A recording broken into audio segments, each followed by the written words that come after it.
cara belajar siswa aktif. Iya, sudah tahu kita nyari. Cari-cari di Google. Oh iya betul. Iya. Dalam meningkatkan keterampilan berbicara bahasa Arab. Iya betul sekali. Iya. Ya, itu CPSA. Untuk pertanyaannya, bagaimana prinsip dasar dari metode CPSA dapat diterapkan dalam pengajaran keterampilan berbicara bahasa Arab? Jadi untuk sistem CPSA ini kuncinya adalah bagaimana kita mengajar siswa itu bisa aktif.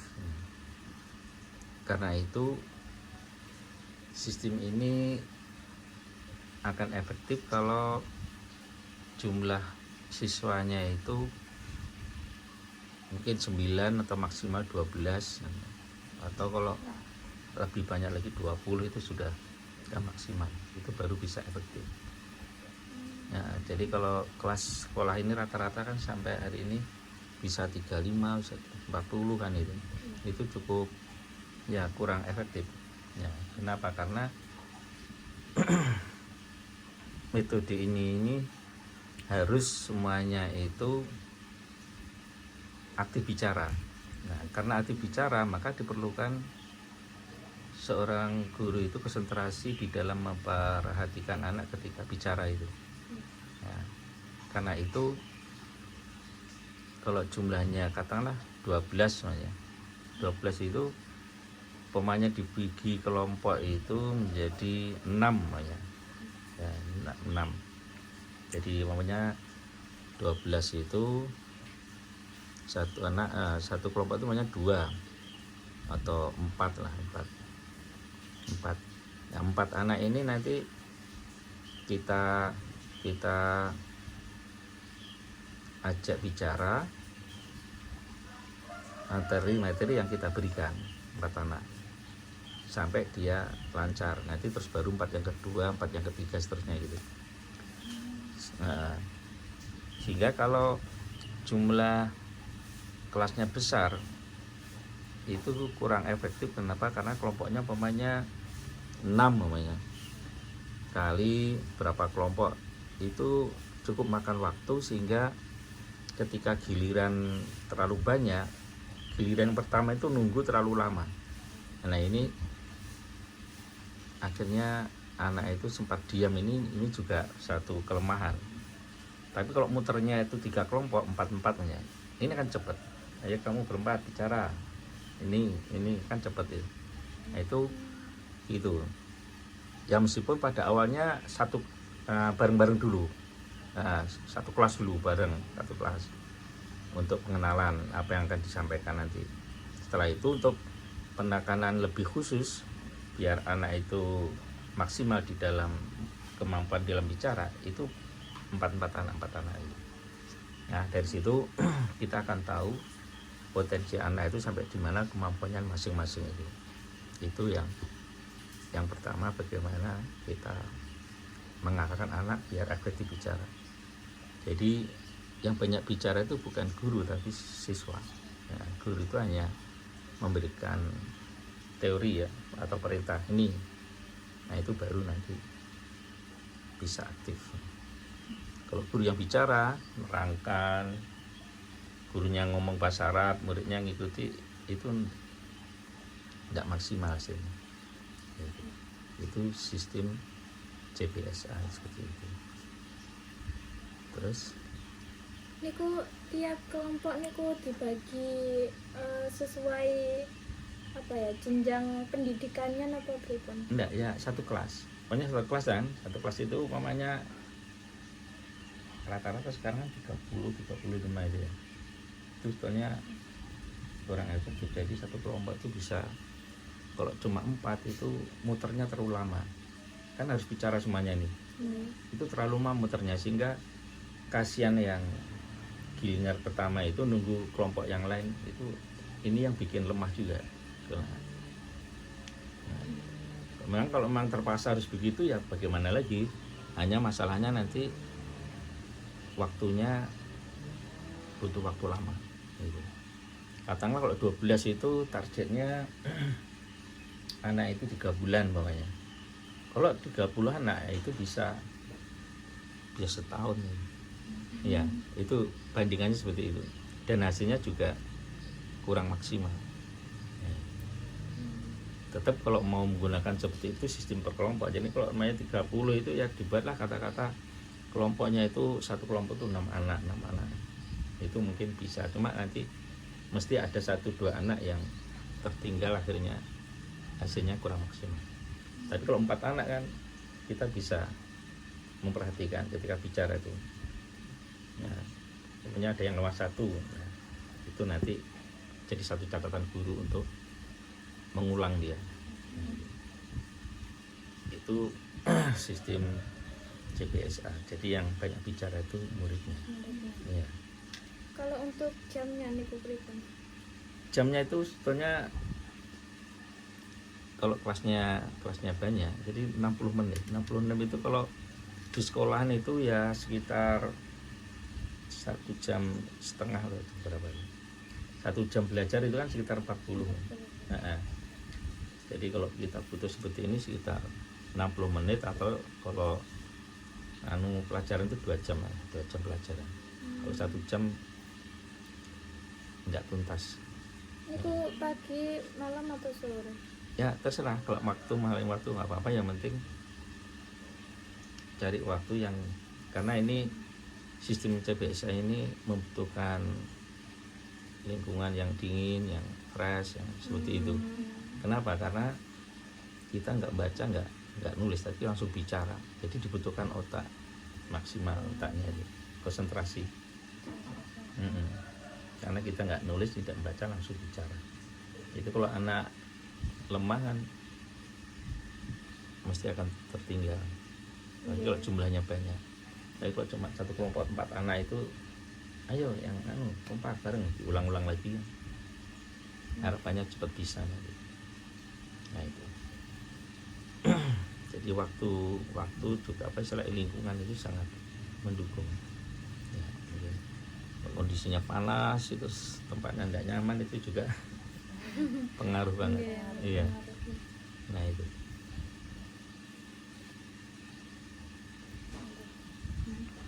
Pertanyaan yang kedua, apa saja teknik-teknik yang digunakan dalam metode CBSA untuk mendorong siswa berbicara lebih aktif dalam bahasa Arab?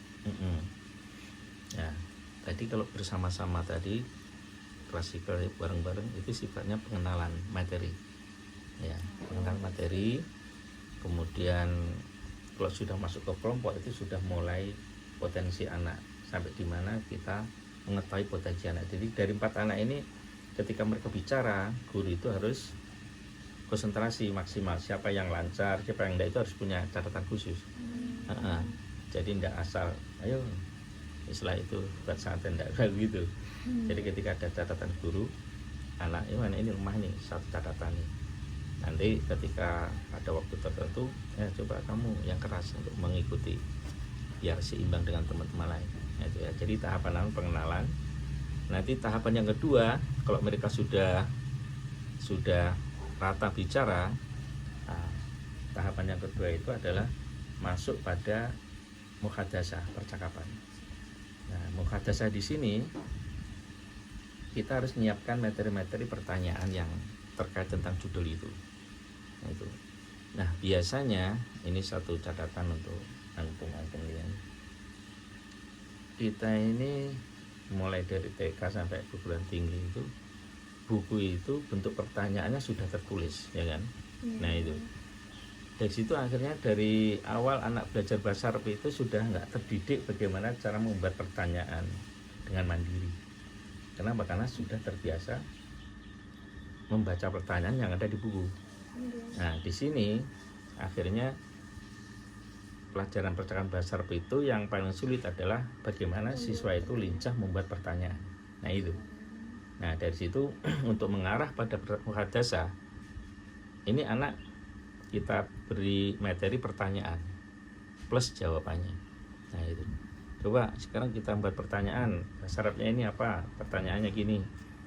Terus sudah bisa semuanya, terus sekarang jawabannya coba kamu kelompok ini, pertanyaannya tadi gimana? Terus jawabannya apa? Nah, terus sama gitu. Kelihatan mereka sudah pada bisa. Sekarang masuk pada muhadasah. Nah sekarang silakan 4 kelompok ini, satu kelompok ini tanya jawab dengan pasangan sendiri dua-dua, kamu ini. Nah nanti gurunya memperhatikan. Itu tahapan muhadasah itu. Jadi setelah mereka sudah buat pertanyaan, kayaknya sudah pada bisa buat pertanyaan, bisa jawab, udah bisa, semuanya kelompok udah bisa, dipersilakan beri waktu untuk tanya jawab. Dua anak ini, kamu sama ini pasangannya. Nah itu kalau itu sudah selesai, kayaknya mereka sudah lancar. Nah tahapan yang ketiga itu takdim kisah, cerita. Iya. Nah coba sekarang disiapkan masing-masing untuk cerita apa yang kalian bisa. Nah, tadi kamu udah bisa tuh, tanya jawab udah bisa. Sekarang kamu cerita sesuai kemampuan kalian. Nah, itu takdim kisah itu. Nah itu kalau sudah selesai itu, ya, nah tahapan yang keempat itu adalah masuk pada materi yang namanya insya, menulis Arab ke Indonesia ke Arab. Ya. Nah itu untuk mengimbangi biar anak itu tidak hanya sekedar bicara tapi juga mampu menulis. Apa yang diucapkan itu tahu tulisannya. Jangan sampai dia bisa ngomong bahasa Arab, bentuk tulisannya nggak tahu atau salah tulisannya. Wah itu salah kaprah ini. Setengah-setengah belajarnya namanya. Nah, ya sekarang apa yang kamu ceritakan tadi tulis, bentuk tulisan, tulis semuanya. Nanti dikoreksi gurunya satu persatu. Nah ini salah, langsung dibetulkan. Tidak kemudian kayak sekarang ini guru itu ngerjakan tugas, terus guru menyalahkan langsung nilai gitu aja dikumpulkan. Tidak begitu. CPSA itu satu guru ngoreksi satu anak langsung di depan anak itu. Ini salah kamu, ini yang betul tuh begini. Itu wajib hukumnya itu. Tapi guru jarang yang sabar itu. Males. Bayangin aja kalau 30 anak banyak. Enggak tuh ngeluh itu. Makanya itu salah satunya kalau jumlahnya sedikit. Ngoreksi, ketika ngoreksi itu langsung di depannya anak. Nih kamu salahnya gini. Ya, kamu salahnya ini, terus dikoreksi satu persatu. Itu nanti anak akan mulai paham dan bisa, dan seterusnya segitu. Nanti lama-lama akhirnya mereka terampil bicara, juga terampil menulis yang betul. Itu tahapan yang keempat. Tapi tahapan yang kelima itu baru dikenalkan sedikit aja nahwu yang membahas di situ tadi apa. Nah, jadi nahwu di belakang aja. Kenapa? Karena kalau orang belajar bicara bahasa Arab itu nahwunya taruh di depan, mereka takut salah. Iya, jadi anak itu belajar ngomong bahasa Arab itu salah, enggak apa-apa, yang penting keluar bahasa Arab. Tapi konsekuensinya nanti yang terakhir dijelaskan sekilas itu nahwunya. Ini loh, itu nahwu kamu tadi bahas tentang ini, udah. Itu aja, nggak usah sampai detail, nanti ada materi pelajaran nahwu sendiri kan. Nah, itu tahapan yang terakhir itu. Nahwu itu paling terakhir, jangan taruh di depan.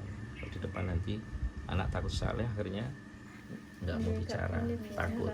Nah itu tahapan-tahapan untuk mengarah percakapan bahasa Arab. Sejauh mana metode CPSA efektif dalam meningkatkan kefasihan siswa dalam berbicara bahasa Arab dibandingkan dengan metode tradisional? Ya, sih jauh banget ya, perbedaannya sangat amat jauh pol. Iya, kalau tradisional itu kan ngarahnya ke hafalan biasanya, suruh hafalan. Nggak paham atau nggak paham mereka suruh ngapalin. Itu kelemahannya ya, anak hafal tapi akan cepat hilang. Itu akhirnya ngomong udah lali deh, karena dia menghafalkan itu tujuannya untuk menyelesaikan tugas saja. Itu yang tradisional seperti itu. Kalau yang metode ini, satu sisi anak terampil bicara, sisi yang lain dia paham. Dari pahamnya itu akhirnya tanpa kita suruh menghafal, mereka sudah memorinya udah kuat. Itu. Jadi namanya hafalan itu taruh di belakang, jangan di depan. Itu kalau menurut saya itu salah kaprah gitu. Iya, belum paham suruh ngapalin, terus ngapalinya kangelan karena nggak paham, akan cepat hilang. Itu yang tradisional itu. Salaf namanya, pondok salaf.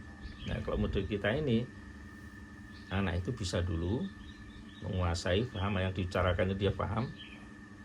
Nanti secara otomatis kalau dia memang lincah, itu nanti udah hafal sendiri, dan itu nanti kuat hafalannya. Jadi manfaat dan hikmahnya besar. Satu sisi dia pintar bicara, sisi yang lain dia mentalnya kuat. Karena berani ngomong itu berarti mental kan. Iya. Coba kamu ngajar bahasa Arab di kampung, suruh bicara, maju nggak mau dia. Kamu coba nanti praktek ngajar, nanti percakapan ke depan, wes wangel suruh maju, gak iso, itu seperti itu. Nah itu makanya caranya melatih gitu. Jadi itu perbedaannya salaf atau dengan yang sistem ini modern lah, kita anggap modern gitu. Dan itu tidak, metode yang sampaikan ini tidak ngawur. Ahli pendidikan, profesional ahli pendidikan itu seperti itu. Jadi hafalan itu boleh, tapi di terakhir ketika anak sudah bisa dan sudah paham, silakan. Nah, kalau yang tradisional enggak, ngapalin aja, suruh ngapalin. Masalah nanti lali nggak paham urusan nanti, yang penting hafal kan gitu. Itu yang tradisional. Itu perbandingannya begitu. Terus balik. Kalau nggak paham tanya ya. Enten kitabnya sendiri apa dalam pembelajaran? Ada ya. Jadi buku saya itu lucu. Namanya pelajaran bahasa Arab tuh bukunya bahasa Indonesia. Kok bisa? Iya. Iya, itu kan jarang ada. Pelajaran bahasa Arab itu bukunya bahasa Indonesia. Nah, karena ini salah satu. Ini yang fotokopi, yang asli itu kan berwarna. Itu bukunya berbahasa Indonesia. Iya. Jadi kayak translate ngantunya. Iya, translate itu sering dengan lesan deh. Iya. Nah itu kan jarang. Pernah kamu ada pelajaran bahasa Arab bukunya bahasa Indonesia? Nggih, Iya. terkadang wonten niku baca mawon tapi mboten semurap niki artine napa. Nah itu kan kayaknya kita ngajarkan sia-sia terus ngapain. Jadi kesannya belajar itu hanya untuk menyelesaikan tugas sekolahan. Ya, itu per judul. Jadi satu buku itu standarnya 750 kata. Nah, jadi kemampuan paling dasar anak bisa ngomong bahasa Arab itu udah standarnya itu, menguasai 750 kata. Enten ceritanya bisa. Iya, itu nanti buku satu itu, buku yang dua itu qiraah. Itu ada 15 judul, nanti buku dua itu juga 15 judul tapi sudah tulisannya sudah berbahasa Arab. Cerita gitu. Yang sifatnya mendidik ceritanya itu 15 judul, jadi ada 30 judul. Niki kitab keberapa? Ini yang pertama ini. Oh, betul. Nanti yang kedua qiraah, nanti kitab yang ketiga itu khusus nahwu yang membahas isi itu. Nahwu, khusus nahwu. Jadi nahwu itu enggak kita masukkan situ. Kalau masuk situ kan tadi saya sampaikan dipelajari nahwu nanti arek wedi ngomong. Nggih. Yang penting kita beri bukunya, dipelajari sendiri, nanti kalau nggak paham tanya. Buku yang keempat itu mufradat kosakata. Nah, mufradat yang di situ kita buat kamus sendiri. Nah, Berarti hari-hari.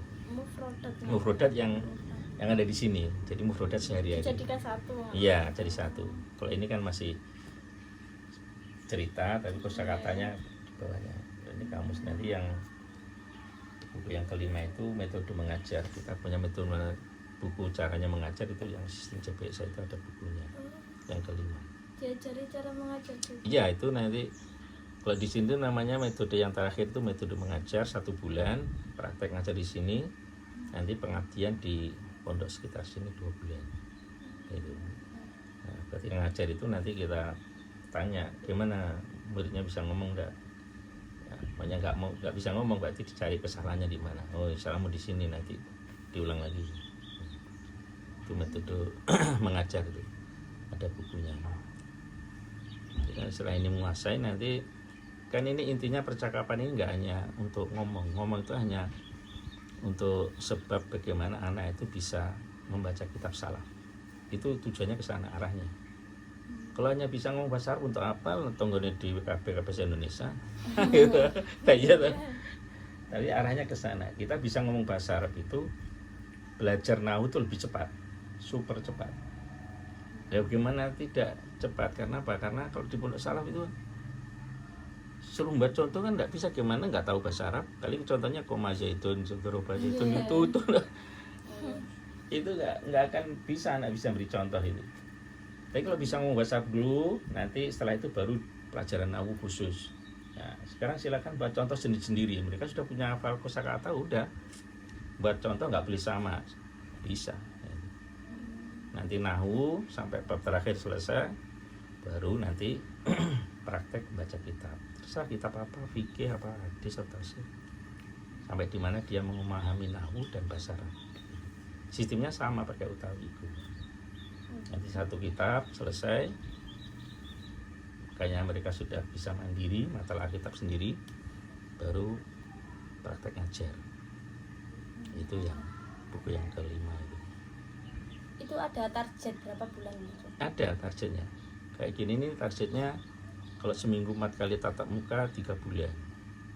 Kalau kilatan punya kayak puasa itu sehari 4 kali tatap muka bisa 1 bulan. Kalau puasa, jadi sehari itu 4 kali tatap muka. Nanti 1 bulan bisa selesai. Nanti khusus nahu juga begitu. Nahu itu standarnya namanya kitab jurumiyah. Nah itu kita khatamkan 3 kali jurumiyah itu. Sistemnya sama. Jadi anak khatam ini sudah langsung bisa membaca utawiku. Gitu. Itu jadi itu ya yang perlu dipahami, bahwa kita belajar percakapan bahasa Arab itu tahap awal, bukan satu tujuan utama. Tapi tujuan utama adalah bagaimana anak itu bisa membaca kitab dan membaca salaf, khususnya nahu. Itu yang pokok di situ. Ya.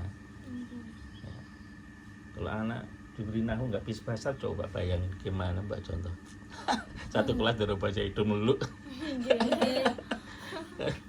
Nah itu. Jadi itu tujuannya untuk tahap awal. Jadi kalau mengarah ngajar anak bahasa Arab ke arah percakapan, itu pada dasarnya itu untuk memudahkan anak itu nantinya kalau belajar nahu itu sudah bisa membuat contoh sendiri. Gitu. Jadi bukan satu tujuan bahasa Arab itu bisa ngomong bahasa, bukan satu tujuan akhir, bukan, itu masih tahap awal. Ya. Ini kok kalau kursus memiliki harus nginep apa? Enggak, PP bisa, sakit. bisa praktek PP. Nginep di sini juga bisa. Di sini nih asrama juga, kalau putri itu asramanya di atas ya, ada 5 kamar. Kalau yang putra kasih yang dikubuk full AC. Iya. Gitu. Ini kok bayarnya nggak sami apa? Sami. boten? Lebih murah yang mukim di sini. Kalau mukim di sini itu kan 1 bulan itu 150 itu sudah free wifi. 150 Itu 1 bulan free wifi, internet gratis sudah. Kamu beli internet sak bulan piro? 100 cukup? 100 ya? Lebih. Bisa lebih kan? Nah, ini free Kalau wifi nggak di pakai sini. wifi. Iya. Ini udah free wifi di sini. Jadi nanti kamu di sini itu kalau satu paket kan 350 gitu. Kalau 4 paket kan sekian. Nah, kalau di sini kan per bulan 150. 1 bulan. Satu bulan nanti belajar itu kalau mau pertengahan bab ini selesai, pertengahan kita masukkan ke kitab nahunya. Jadi sekali jalan itu dua materi. Gitu. Jadi kalau duduk juga bisa duduk ya. Pertengahan itu selesai. Tapi kalau mungkin di sini tuh lebih spesifik itu. Artinya kayak bangun tidur pas setelah subuh sholat itu kita menghadasnya di depan cuma 10 menit untuk memperlancar. Iya. Ya terus jam-jam belajarnya nanti diatur, kalau memang kuliah ya di luar jam kuliah, jam berapa kali. Enggak pernah lihat di YouTube. Kenapa? Ini pembelajaran di sini. Iya, kamu lihat nanti di YouTube PPA 89 ya, itu anak-anak yang belajar kita rekam. Nggak ada kayak brosur ya, Nak? Iya, kamu ini aja brosurnya buka internet. Kursus bahasa Arab di Jombang nanti keluar di sini. Iya. Jadi kursus bahasa Arab cuma satu-satunya di sini. Ada di Betorongan. Betorongan itu gurunya ustadzah dari Mesir. Mereka dia malah pengen belajar caranya ngajar di sini. di Peterongan. Jadi kalau kamu buka kursusan bahasa Arab di Jombang nanti arahnya ke sini. Ya, itu Dikbud juga sudah merekomendasikan sistem kita ini yang terbaik untuk saat ini di Jombang. Iya. Kalau di Pare itu sistem belajarnya hafalan. Kalau nggak hafal dihukum. Sehari 50 kosakata. Nah ya, jadi kalau kosakata itu kita nggak pernah pakai hafalan. Kalau hafalan itu risikonya kelemahannya hafal 50, tapi ketika kamu ngomong suruh mengeluarkan salah satu dari 50 kebingungan. Jadi ada tuh anak di sini di sana itu sana jadi ketua pondok. Itu hafalan sehari 50. Terus saya tanya, "Lah, udah hafal 50 berarti sudah berapa?" Banyak. Coba kamu hafalin yang sudah pernah lali semuanya. Itu malah yang niku daya ingatnya lemah. Wah iya, iya memang gitu. Jadi namanya anak itu karakternya itu ada 3 karakter. Satu anak itu ada yang kuat menghafal, tapi dia lemah bicara. Nah, kalau dia kuat hafal mesti bicaranya lemah. Jadi enggak suruh jelasin keilmuan tuh kerepotan. Gitu. Kalau yang ini satunya lagi ini dia aktif, anaknya aktif, bicaranya akeh, suruh ngapalin kangelan. Kurung ngapalin tak udah ngeluh dhisik. Gitu. Kamu yang mana itu? Kalau yang niku. Susah hafalin. Nah, susah hafalan itu kelebihan kami itu berarti di kemampuan bicara, lincah orangnya. Nah, kalau sudah punya gitu, kalau kamu tahu itu sebenarnya kan bukan kelemahan, memang oleh Allah ditakdirkan seperti itu. Kalau kamu punya sudah tahu diri kamu itu lemah di hafal, berarti kamu itu kompetensinya di bicara. Itu manfaatkan potensi menjelaskan itu dimaksimalkan. Caranya gimana? Semua pelajaran itu kamu ungkapkan. Belajar itu jangan mbok delok dong ini. Nggih. Tapi terkadang ngoten niku paham untuk diri sendiri, tapi nih susah untuk menjelaskan. Nah, itu kamu belajar itu. Tapi kalau kamu ngerumpi kan ngomongmu akeh. Nek ngerumpi. Bisa. Itu karena apa? Karena tidak terbiasa bicara yang sistematis. Nah, biar kalau kamu itu bicaranya banyak ngomong tapi enak didengarkan sistematis, caranya adalah mencoba menjelaskan tentang keilmuan-ilmuan yang pernah kamu pelajari. Pelajaran apa saja, ungkapkan. Itu nanti kamu akan bicaranya tertata, enak dirungokno. Soalnya kemampuannya kamu itu tahu itu. Berarti kamu tuh termasuk orang yang boros pakai uang. Ngeluarin uangnya boros. Ciri-cirinya sebenarnya begitu. Iya. Ada yang suka jajan. Betul ya. Kula tambah niku termasuk paling irit dibanding teman-temannya. Ya syukurlah berarti termasuk bisa nahan. Tapi kelemahannya soalnya gitu. Kalau bisa mengirim itu berarti satu kelebihannya. Iya betul. Soalnya kere. Nah itu. Jadi kamu tuh nanti bisa menjelaskan itu nanti ilmu itu bisa hafal sendiri. Kamu ngapalin nggak bisa, tapi ketika kamu menjelaskan ilmu itu otomatis nanti hafal sendiri. Iya, itu kalau potensi yang kamu miliki itu jarang. Artinya orang bisa mendidik dirinya seperti itu jarang. Makanya kalau sudah tahu begini kan kelemahan kamu di situ ya kelebihannya kamu di situ dimaksimalkan, dididik. Nggak ada orang bisa mendidik caranya ngomong kecuali dirinya sendiri. Kalau pagi pengetulis ngeromeng apa kayak itu lah. Nek ngerumpi pinter ini. Tentang formal itu soalnya kan kamu kedepannya ya harapannya jadi minimal ustazah mubalik kan itu. Kedepannya harapannya kan gitu. Kalau bisa bicara kan mau apa lagi, lahannya kan seperti itu. Nah itu terus apa lagi?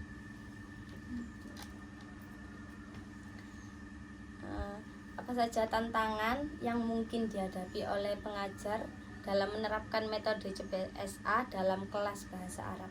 Nah, ini tantangannya tuh yaitu SDM. SDM. Iya, jadi siswa yang belajar bahasa Arab itu SDM-nya gimana? Oh, lulusan SD. Nah, ini rodok suwi. Ini MI sudah banyak mengenal bahasa Arab itu agak cepat. Itu salah satunya. Terus yang satu lagi itu penyakit sih sebetulnya. Jadi 1 menit itu lali, 1 menit lali, 1 menit lali. Bayangin. Malah kene sawe ngoten. Kok yang 1 menit lali itu dia bukan kelemahan, tapi memang dulu pengen saraf pernah jatuh atau ya apa itu. Udah diajarin gitu loh. Baru ngomong selali. Gampang amnesia.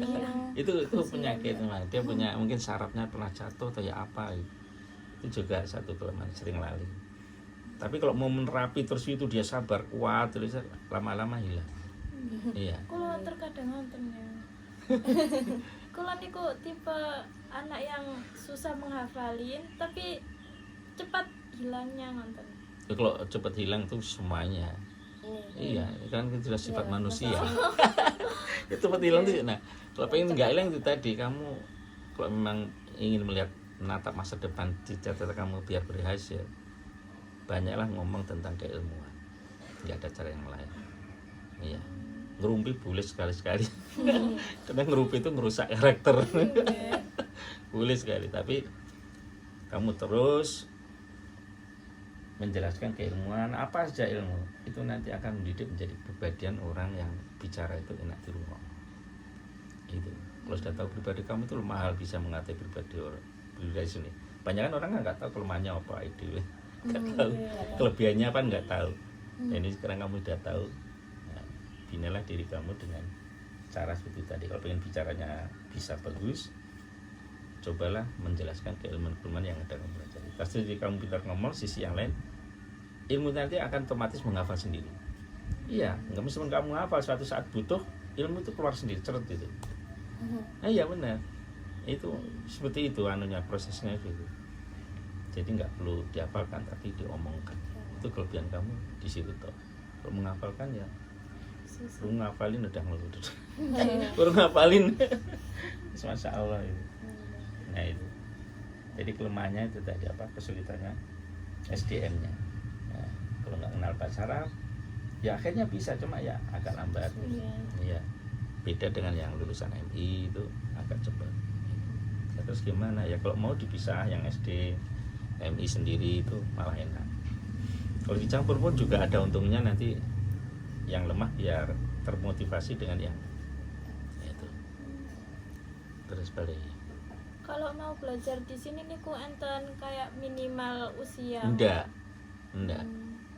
Sini anak yang dari Gontor pun udah bicara itu belajar di sini. Kenapa? Karena di Gontor itu kan bicaranya nggak pakai nahu, plus itu. Nah di sini selain dandani biar ngomongnya sesuai dengan aturan nahu gimana. Yang salah juga gitu, salah tuh tahu nahu tapi ngomong cek keliru, nasok, rokat tumah cek keliru karena nggak terbiasa ngomong. Nah, jadi kita menggunakan dua sistem salaf dan modern. Jadi Gontor kita pakai, sistem salaf kita pakai, jadikan satu. Jadi ya juga bahasa bisa baca kita bisa, ngomong bahasa Arab juga siap. Paling kecil tuh memiliki usianya pinten yang belajar Rata-rata di sini SLTP. Ada sih dari MI tapi saya masih belum siap maunya ini putranya neng sebelah ini kan maunya dididik ya kita bisa syarat, saya yang belum siap. Belum biasa ngadepin anak kecil. Berarti kayak lari sanawiyah minimal sanawiyah ya. Sanawiyah ya, yang rata-rata mahasiswa itu banyak kan. Ini yang di sini mungkin mahasiswa banyak. Terus Bagaimana peran umpan balik dalam metode CPSA dapat membantu meningkatkan kemampuan berbicara siswa dalam bahasa Arab? Itu tadi umpan balik itu maksudnya apa ya? Iya, jadi umpan balik itu maksudnya jadi begini. Orang itu kalau bisa bahasa Arab, mendengar Al-Quran itu kayak ada motivasi semangat itu. Karena dia paham ya Quran. Itu salah satunya orang yang bisa baca Arab. Iya. Dan orang yang bisa bahasa Arab mau ngapalin Quran juga cepat. Kenapa? Karena dia sebenarnya tidak menghafal tapi kayak sedang memahami isi Al-Quran, kemudian dia mencoba memahami isi Al-Quran. Itu keuntungannya di situ. Jadi modal Quran di mana aja lah gitu, kayak kita dapat hidayah kayak dealing gitu. Karena paham isinya. Nah, itu salah satu efek positif orang yang bisa bahasa Arab itu seperti itu. Itu salah satunya. kalau mau sering mengajarkan bahasa Arab itu juga menjadi satu penambahan keilmuan bagi yang ngajar terutama ya. Kalau ngajar bahasa Arab kan akhirnya yang ngajar juga meningkatkan itu. Jadi hasil didik anak akhirnya kita akan meningkat kemampuan mulai metode ngajarnya sampai kemampuan isinya akan berusaha untuk meningkatkan pembelajaran bahasa Arabnya. Itu salah satu kalau kita mau bisa bahasa Arab itu salah satunya. Belajar nahwu juga cepat, terutama kalau baca Quran. Jadi di sini juga menyediakan belajar bahasa Arab untuk menghafal Quran juga bisa. Jadi kita bisa dua jalur. Belajar bahasa Arab untuk kitab, ada belajar bahasa Arab untuk hafalin Quran. Jadi Quran ini kita pahami dulu isinya, kita bahasa Arabkan, buatannya aja pakai bahasa Arab, baru nanti hafalan. Jadi dia menghafal Quran sekaligus paham isinya, dan nanti ingatannya kuat, dan sekaligus dia nanti akan bisa menjelaskan apa yang ada di dalam Quran. Itu yang ada kitab. Terus lagi. Kalau memiliki dituntut untuk kayak apa ya, hari tertentu bicara bahasa Arab untuk Iya. Sini tuh iya, jadi sebelum mereka wajib bicara bahasa Arab di sini, istilahnya kita ngadakan kayak boarding school. Boarding school itu kita keluar dari sini, kita nyewa villa di Malang sana 3 hari, kita paksa ngomong bahasa Arab. Gitu. Ibarat orang itu kalau belajar di sini 3 bulan itu kayak udun tuh metenteng gitu. Dia bisa ngomong bahasa Arab di sini, tapi ketika praktek itu cek kaku gitu. Ngomong itu cek repot. Tapi ketika sudah dibina khusus 3 hari wajib ngomong, itu udah enteng, keluar itu kayak enteng ngomong itu sudah biasa. Kadang-kadang mereka keluar di sana nggak sadar ngomong pakai bahasa Arab. Itu seperti itu solusinya untuk biar mereka bisa mau ngomong bahasa Arab sehari-hari itu seperti itu. Jadi kita paksakan mereka ya 3 hari terus nggak ada waktu diam bicara, terus nanti ketahuan bahasa Indonesia kita hukum cuma 3 hari. Jadi udah itu lepas sudah mereka nggak sadar ngomong sendiri pakai bahasa Arab. Itu salah satu tekniknya. Mereka bisa ngomong bahasa Arab lincah, tanya jawab, buat cerita bisa. Itu mengertakan ngomong sehari-hari itu kayak masih kayak tertahan itu aja. Nah perlu dibina itu tadi. Itu ada kita sering kegiatan di Malang itu nyewa villa 3 hari udah itu untuk ngomong sehari-hari seperti itu. Terus Untuk 1 harinya itu urutan kegiatannya itu seperti apa? di mana itu? Di sini. Sini tuh belajarnya 1 jam. 1 jam 60 menit. Jadi 5 kali tatap muka pertama itu tidak membaca dan tidak menulis, jadi langsung ngomong bahasa Arab. Kamu mesti mikir bingung, kamu belum bisa ngomong bahasa Arab, nggak baca nggak nulis ngomong besar gimana? Wah itu jelasnya gimana ya? Jadi 5 tatap itu nggak membaca nggak menulis. Ibarat anak itu mau jalan kita tuntun itu. Tujuannya apa? Tujuannya untuk kita tuh kurang belajar itu otak itu kurang aktif gitu ya. Yang rumah nonton dulu tapi kan nggak aktif kan. Ya biasanya nggak kuliah, nggak sekolah itu duduk kan. Kita mentelan dulu ngarep itu kemana-mana. Nah itu kita mindset seperti itu kita rubah kita. Jadi anak mulai belajar pertama langsung konsentrasi full. Ya, nggak baca, nggak nulis, nanti langsung ngomong. Sampai 5 judul nanti sudah mereka menguasai baru masuk di buku ini.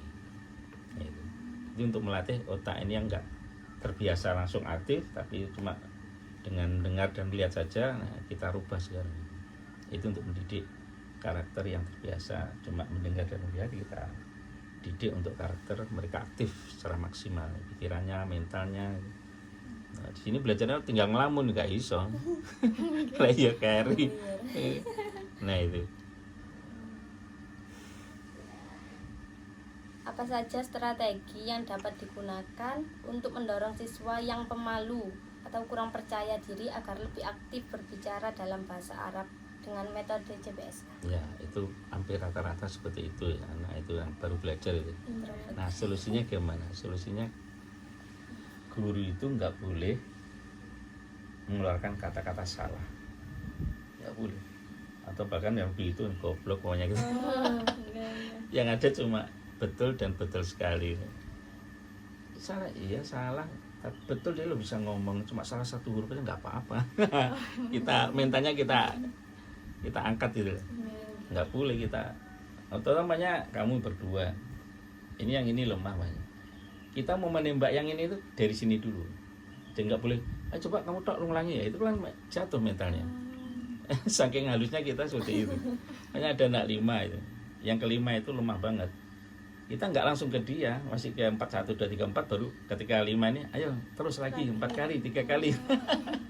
Itu kan untuk menghindari kayak gitu tadi, anak yang pemalu itu, biar mereka, kita harus kita berikan semangat, ya bagus, ayo nih, wah punya harapan, pintar kamu kan anak. Nah seperti itu. Jadi nggak boleh guru itu terus menjatuhkan mental dia, itu jangan sampai dalam bentuk apapun itu. Salah nggak boleh, nggak ada kata salah, itu harus dihapus. Itu kesalahan kata-kata, kalau beliau guru itu nggak boleh membuang kata salah. Ya ada cuma betul sekali, amat betul, nah, gitu. Itu akhirnya anak-anak terus yang itu tadi mental, kamu jangan ayo ini jangan disalah-salahkan, itu nggak boleh.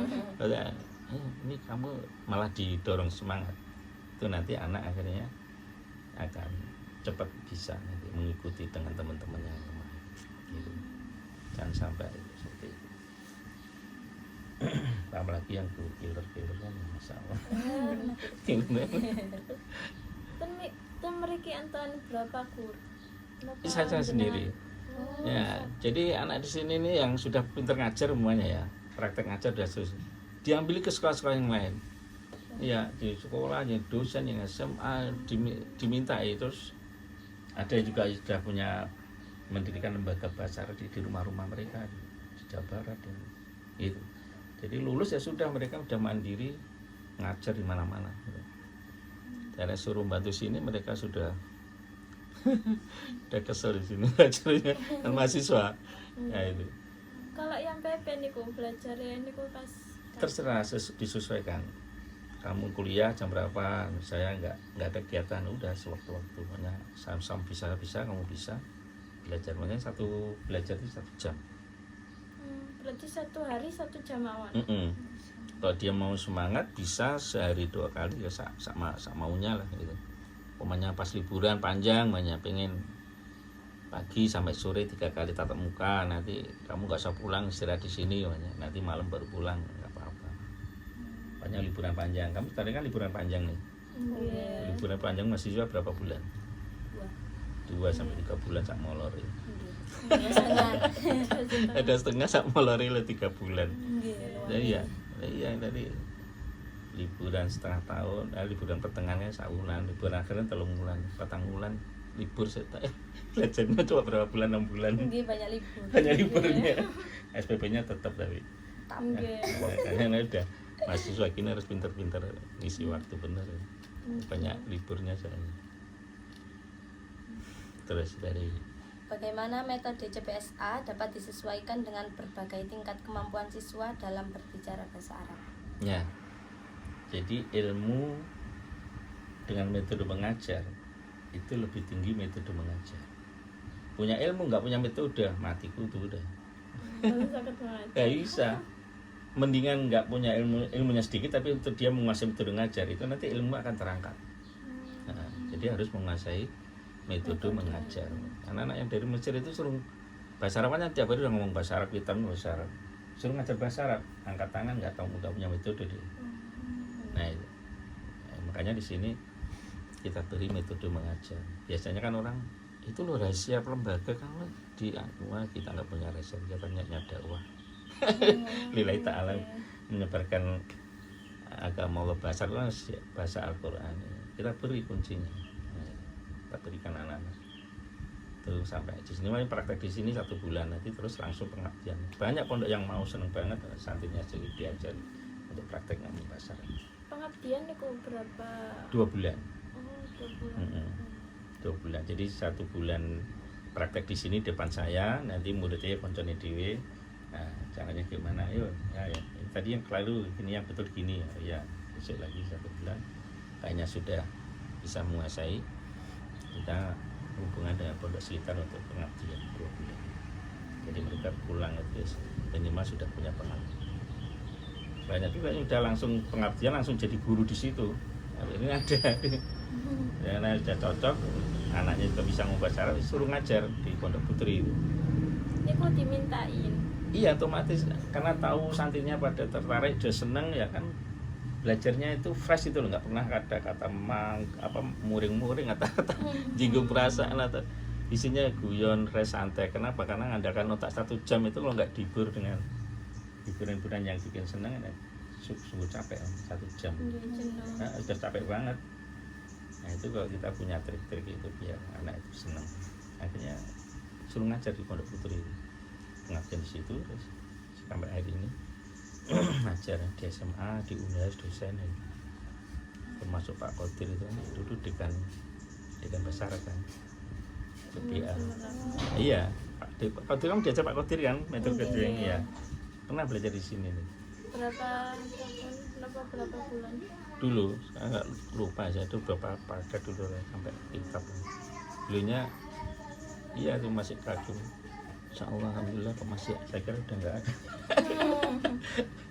Dia kesini silaturahim bisa istiqomah aja, kemampuan yang cuma ini ya, itu diantaranya. Hanya diminta-minta di Pacul Guang itu dulu pengabdian di Pacul Guang, akhirnya cocok punya Pak Yainya jadi guru sana sampai jadi kepala sekolah ini ya sanawiyah waka, sampai hari ini jadi kepala sekolah aliyah Pak Zainul namanya. Itu pengabdian, ini sifatnya ngabdi di Pondok Jukir, banyaklah pondok sekitar sini untuk pengabdian. Ya itu salah satunya metode mengajar. Nggak punya metode mengajar, nah cuma yang sudah ada, yang maaf ya, yang sudah ada itu belajar bahasa Arab, baca terus kerjakan, udah selesai, gurunya dengok-dengok. Nggak ada kegiatan praktek ngomong. Aku yakin tuh jarang berapa persen yang praktek, ada praktek ngomong tanya jam, nggak ada. Guru bahasa Arab terus di mana-mana rata-rata pahami isi nahwu selesai, suruh ngerjakan tugas sudah. Kapan bicaranya? Nah, jadi nggak punya metode, nah bagaimana? Nah itu jadi metode mengajar itu adalah ilmu lebih penting daripada ilmu itu sendiri. Kamu kuliah nggak punya metode, harus menguasai metode mengajar. Iya, metode itu penting daripada ilmu itu sendiri. Nah kalau kamu menguasai metode, ilmu itu udah ikut sendiri, nanti bisa berkembang cepat. Tapi ya sebaliknya, punya ilmu satu tumpuk kitab, nggak punya metode ya. Bingung, disuruh ngaji nggak mau, itu mana nggak mau ya. Pakai sendiri ya sia-sia mubadir. Nah itu, jadi metode mengajar itu harus menguasai metode mengajar. Bagaimana kita bisa mendidik anak itu bisa aktif. Dari 1 jam tuh bayangin, kalau nggak punya metode suruh ngomong apa aja itu nggak tahu kan, iya kan, suruh ngomong bahasa Arab terus, kalau nggak punya metode kan disuruh terus, capek anak, mesti kan ada seni, ada nah itu harus ada metodenya.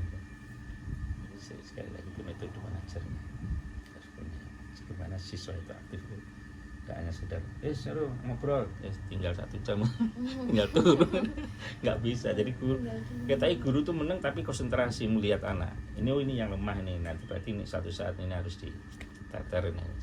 Ini udah yang pintar, berarti nanti harus kita apa gitu, punya program sendiri nanti gurunya. Jadi guru itu harus aktif terus ketika mendengarkan anak itu. Oh kelihatannya sudah lancar, ini udah sekarang tahapan kedua, ayo coba tadi binador dengan lihat sekarang ditutup, udah bebas ngomong apa. Ya, kalau sudah bisa begitu, berarti udah sekian persen, 9% itu bisa bicara. Nanti kesempatan untuk ayo cerita sebisanya. Kalau udah bisa cerita, meskipun tidak bisa seluruhnya, minimal dia mau ngomong aja sendiri, itu udah 1 titik dia bisa ngomong besar. Ini berdirinya tahun berapa? Kalau berdirinya lama pol, sangat amat lama pol. Jadi ya sangat lama pol. Kamu udah lahir apa belum? Kamu lahir tahun berapa? 2003. 2003. Masih jauh. 2003. Saya tuh mau tinggal di sini nih tahun 2000. Nah sebelumnya jadi kontraktor, pindah-pindah rumah sampai 7 kali kontraktor. Oh, Iya, iya udah lama dulu.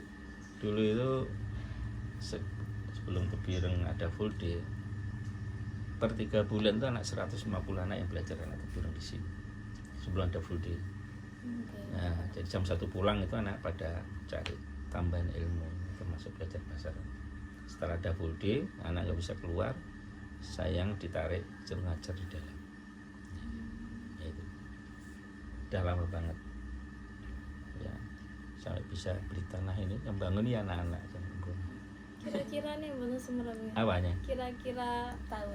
Oh, 89. Oh, ya. 1989. Kamu cek ibunya si pacaran. Iya, dulu ya kontraktor pindah-pindah gitu, kayak malu di sana. Ya nggak bayangin punya tanah, ini bangun guru bisa bangun dari mana guru? Ya, kayak gitu kan di luar. Berkah. Ya berkah gitu maksudnya ya, berkah itu tadi. Niki bukunya beli ya. Iya, itu kan kalau saya punya fotokopi tak beri kemarin dari anak Mesir alumni ke sini. Ini tak beri kamu kalau kalau punya ini habis pesan. Percetakannya, karyanya ke mana pulang ke Sumatera atau ya apa belum datang. Biasanya tak dipercetak yang berwarna. Fotokopinya. Untuk daftar awal masuk itu berapa? Di sini, jadi satu paket itu 750 satu paket. Jadi untuk 3 bulan. Mau diselesaikan 3 bulan, 2 bulan, terserah 750. Ya, tapi kalau mukim di sini ya 750, bulannya 150. Udah itu selama di sini 150. Enggak per paket. Jadi sak maunya nanti di sini belajar penuh. Ini begini sudah separuh, nanti kita masukkan kitab nahunya. Nah ini nahu sudah dapat mau khatam, kita beri fikihnya nanti sampai terus nanti praktek ajar itu, jadi pulang dari desa. Kalau yang baru saya share itu kemarin kan kuliah itu ya, kuliah online itu. Jadi mereka yang belajar bahasa Arab di sini dapat gelar S1, tinggal milih S1 PAI atau PGMI atau MPI, atau manajemen pendidikan Islam. Itu lulusnya ini ya bisa 1 tahun, bisa 2 tahun. Yang penting kalau kuliah itu SUP-nya memang agak mahal, 300 per bulan. Itu enggak ada ujian semester, enggak ada skripsi, pokoknya dia lunas bisa langsung lulus S1. Itu termasuk akreditasinya, akreditasi baik sekali akreditasinya. Jadi untuk ijazahnya terdaftar PNS bisa. Kalau daftar harus ngisi formulir dulu. Iya, Enten formulir. ada. Iya. Kamu ini tempat tinggalnya di mukim apa di kos apa ya di pondok? Tugas yang dapat diberikan kepada siswa dalam metode CPSA untuk meningkatkan keterampilan berbicara bahasa Arab. Jadi itu tadi tahapan anak itu kan, itu bukunya kan berbahasa Indonesia tuh. Iya. Itu nanti suruh nerjemahin ke dalam bahasa Arab di rumah, bukan di sini. Karena di sini itu untuk belajar ngomong. Jadi full kita bicara, nulis baca itu nanti di rumah. Nah itu nanti suruh nerjemahin ke bahasa Arab. Nah nanti setelah itu setelah terjemahan saya koreksi satu persatu ya, yang salah yang betul saya tanda ini, yang betul gini. Setelah saya koreksi semuanya bacaan itu, saya suruh nulis lagi dari awal, yang salah jangan dibetulkan. Nah setelah dibetulkan, terus disitulah mulai anak itu bisa membaca kitab kuning, kitab salah. Jadi terjemahan bahasa Indonesia tadi suruh baca pakai utawi iku. Nah, itu nanti sekarang baca ini belum bisa, iya tak ajarin udah bisa, ngapain di sini. Gitu kan nenek. Ya gue belajar bisa. Nah, caranya gimana? Iya cara ini kalau isim yang awal itu pakai utawi itu mutada. Setiap isim di awal kalimat itu mesti utawi. Nanti ada gandengan utawi khobar. Nanti ketemu fi'il, adhabu pergi, sapa ingsun apa pelakunya ingsun. Nah itu satu. Nah, itu kalau 15 judul kan baca kitab jurumnya ada bisa. Nah itu itu caranya gitu. ke anak untuk mendorong anak. Jadi nanti suruh membaca kitab salaf, nah utawiku, nah itu salah satu untuk mendorong anak sehingga mereka bisa ngomong itu juga punya kemampuan tulis menulisnya dengan betul.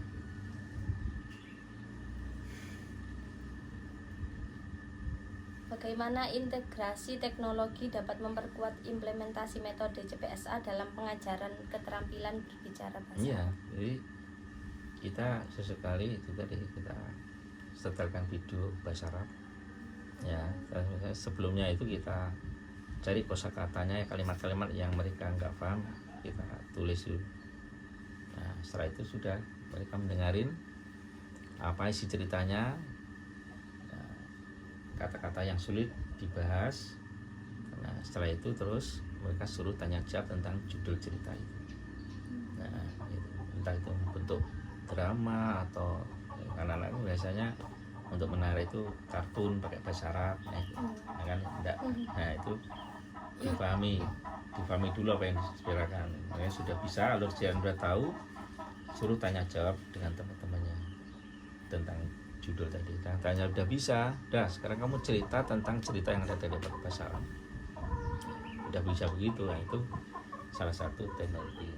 Saya istilahnya simai ya, tapi ini kan juga melihat gitu. Nah, di simai itu dapat melihat juga langsung.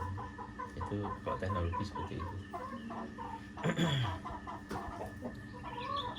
Udah. Iya.